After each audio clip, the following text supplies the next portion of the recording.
This was a decision that didn't just end a world war. It kicked off the entire nuclear age. So today, we're going to trace the line, the straight line, really, from a surprise attack in the Pacific all the way to unleashing the most powerful weapon humanity had ever seen.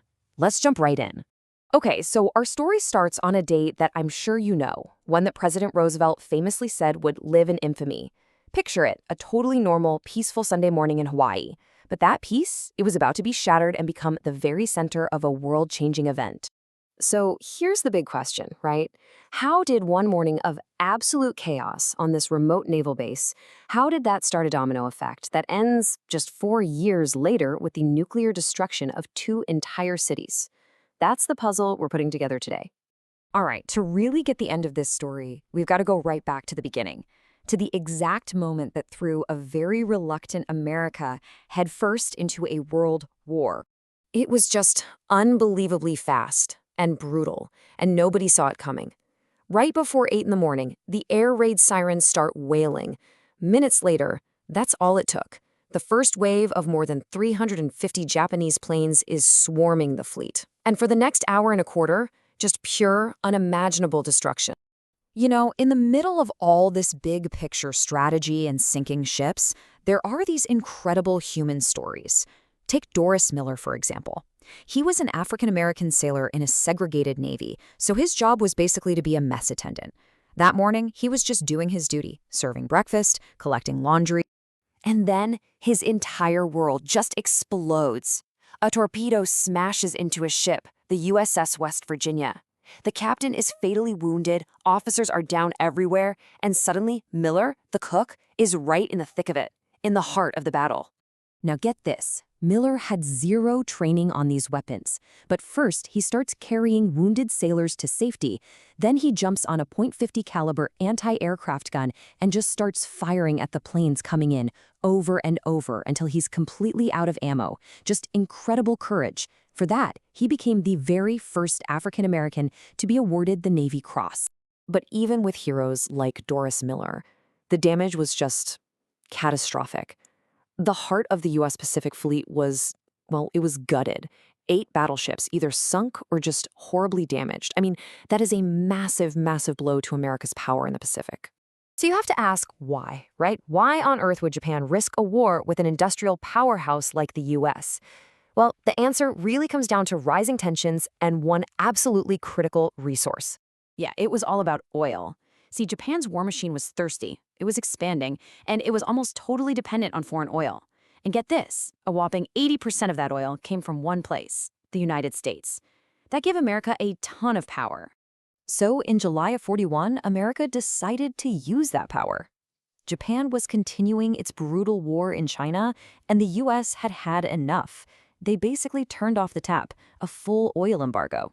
The message couldn't have been clearer. Leave China or your tanks and ships are going nowhere. Okay, so if you're sitting in Tokyo, you feel like you're completely backed into a corner. Let's walk through their thinking. Step 1, the US cuts off your oil, crippling your entire military. Step 2, you desperately need a new source, and you're eyeing the oil fields in the Dutch East Indies, what we now call Indonesia. Step 3, you know that if you go for it, the US Pacific Fleet is going to come right at you.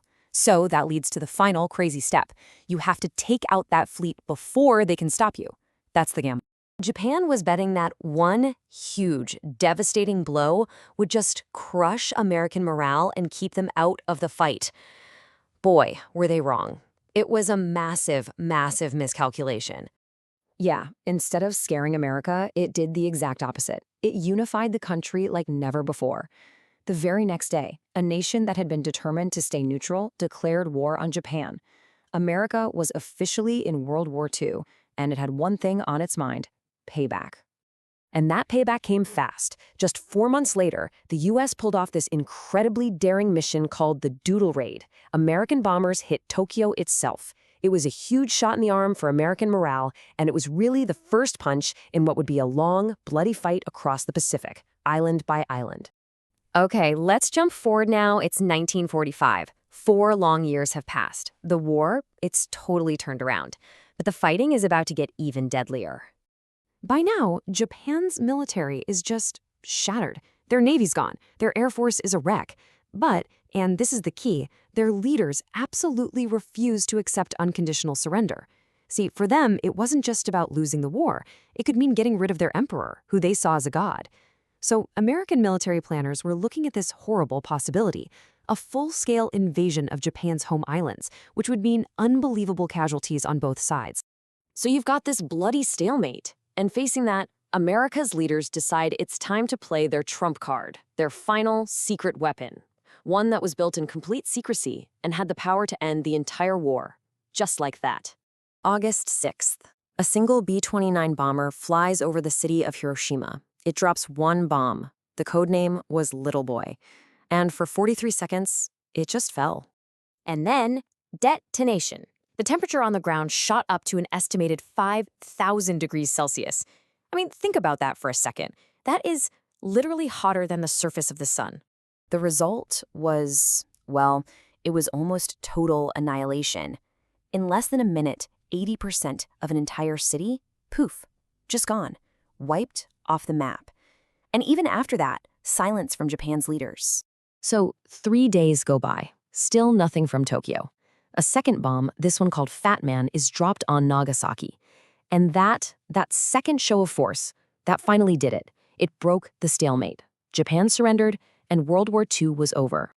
And that leads us to the question people have argued about ever since. Was using the bomb a terrible but necessary evil that actually saved lives by avoiding that bloody invasion? Or was it a horrific act that didn't need to happen? You know, the journey from Pearl Harbor to Hiroshima is so complex. It's full of desperation, cold calculation, and terrifying new technology. It's a path that completely changed our world, and it leaves us with this huge, lingering question. Was there any other way? What do you think?